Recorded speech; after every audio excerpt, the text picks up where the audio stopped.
to? Pulang pula. Ano kaya to mga par? Ano ba to? Nakakain ba to mga par? Oy, sa mga nandito sa Canada, mga matatagal na rito. Berries, ewan ko nakakain to. Dami pa namang bunga. Marami ako nakikitang ano dito mga par, mga punong ganito. Tsaka yung mga wild berries, no. Shoutout par Oli. Mayroong sinend sa akin na may ano.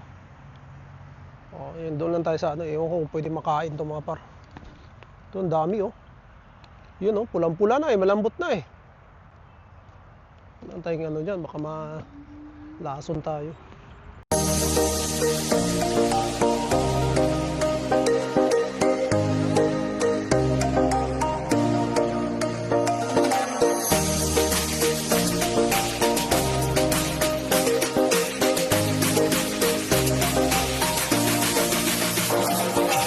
Davao del Sur nandito.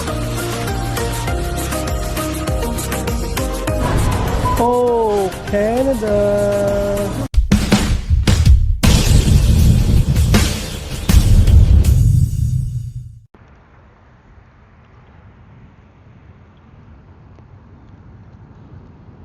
Yan.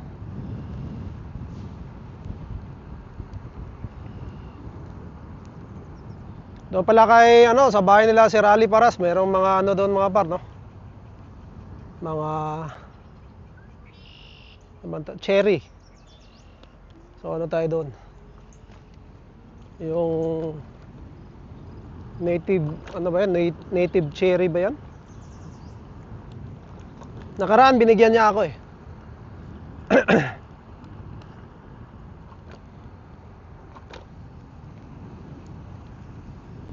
Kakaiba siya mga par, doon sa cherry talaga na ano, nabibili sa Walmart. Medyo maliit yung ano, native, pero native. Pero ano mga par, no? Ang tawag niya, organic.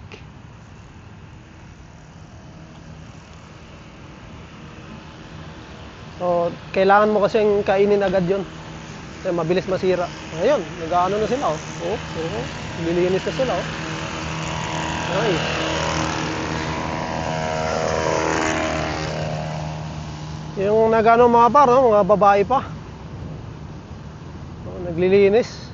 Magandang trabaho yan dyan kasi ano yan mga par sa government, no? Maganda pag nagtrabaho ka sa government. Sana, no? Pag naging okay tayo rito, makahanap rin tayo ng ganyang trabaho. Masipag naman tayo mga par. Sipag lang ang pag-uusapan, no? Yan Lit na ng ilog. Ito yung normal na ano pag walang baha.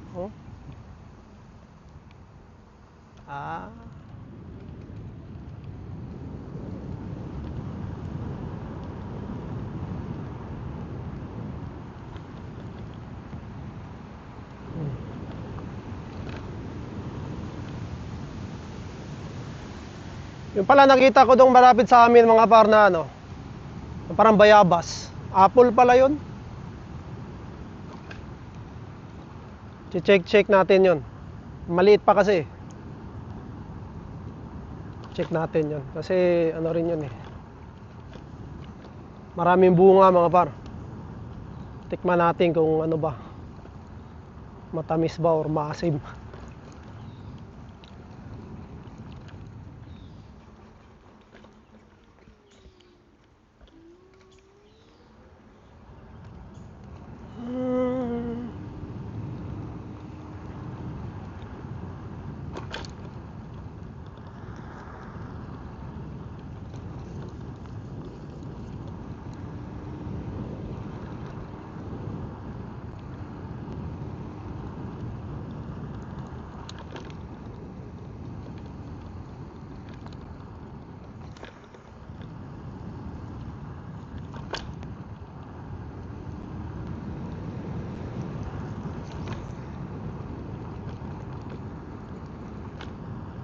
Dito mga par sa ano, no? Mga gubat-gubat na to, may mga wild na berries.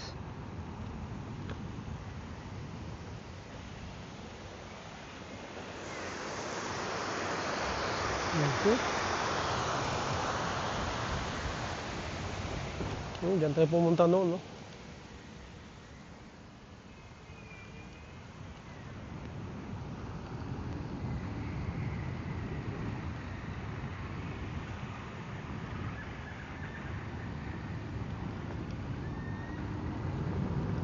Lamig mga par. Pag gumanda-ganda ng panahon, no, makakapag ano tayo rito. Jogging naman tayo mga par. Para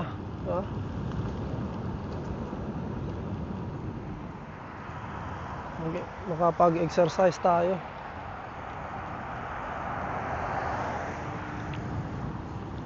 Para kahit pa paano yung mga kinain natin, no, ano, tanggal. Para na rin ano mga par, hindi lumaki yung tiyan natin kasi papansin ko lumalaki na eh.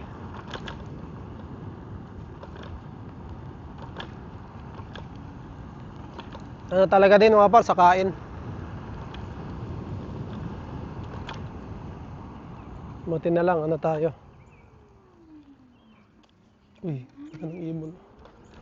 Hindi tayo mano sa kain, no. At minsan hindi rin naiiwasan, pero di ba, minsan napapasobra rin tayo. Pero kadalasan mga par, nag-ano tayo, nag-iingat din. Yun nga, importante yung mag-exercise.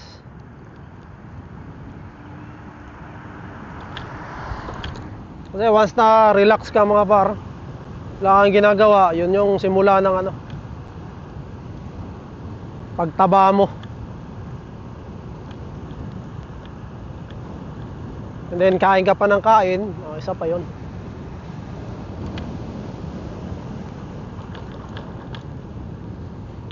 Sa panahon ngayon mga par, ano talaga, yung mga sakit na nakukuha mo sa pagkain talaga, no? Kahit sabihin mo wala kang bisyo sa pagkain.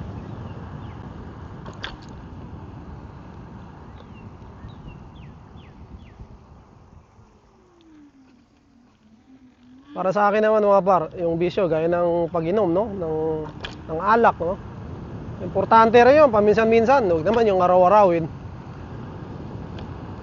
Minsan-minsan kailangan din ng katawan mo yun.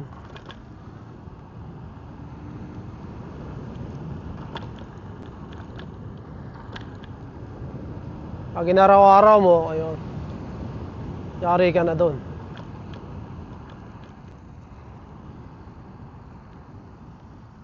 Pagka bata ka pa mga par, wala pang problema. Pagdating na may edad ka na, sisingilin ka na ng katawan mo.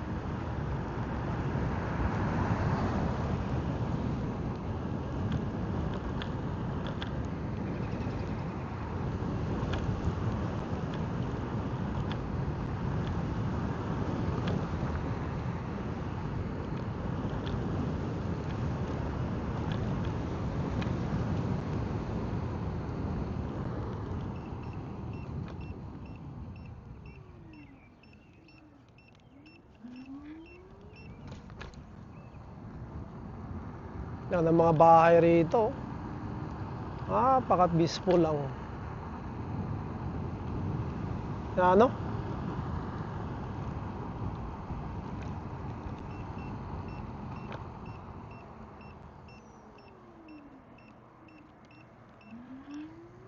Kung galing kang Pilipinas mga par, bago ka rito, talagang ano ka, maninibago ka dahil napaka ano, nakatao-tao, tahimik.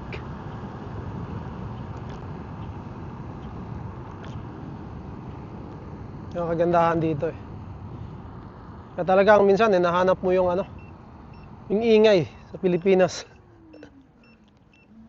Namimiss mo pa minsan-minsan. Ako namimiss ko mga par.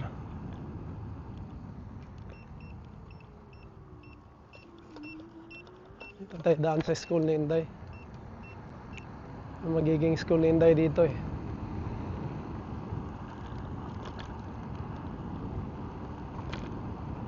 Next school year.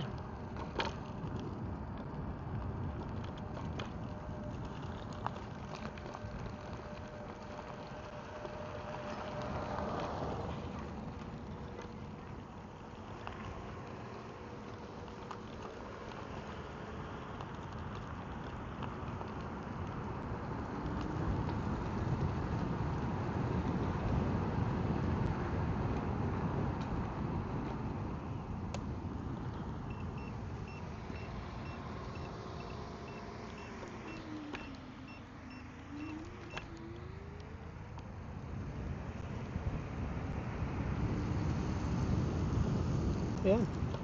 Ito lang, lalakarin namin mga par pagka nagano kami ni Inday. Itong isang diretso na to kasi school na niya yan dyan eh. Yan.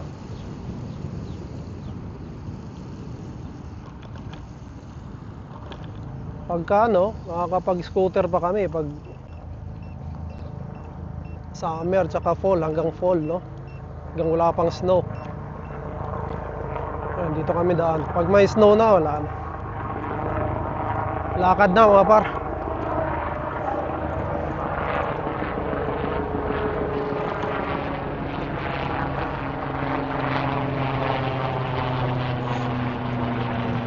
Saan diretso lang to.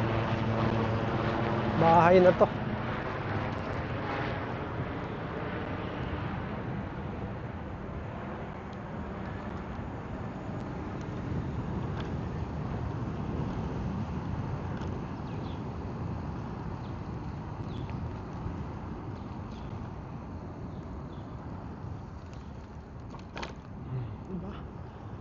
So, yun lang mga par no. Maraming salamat sa pagsama sa akin sa biyahe natin no. Uwi, maraming salamat sa inyo mga par. And yun, siguro dito ko natatapusin na aking vlog. God be all the glory. And we'll see you in my next one. Bye!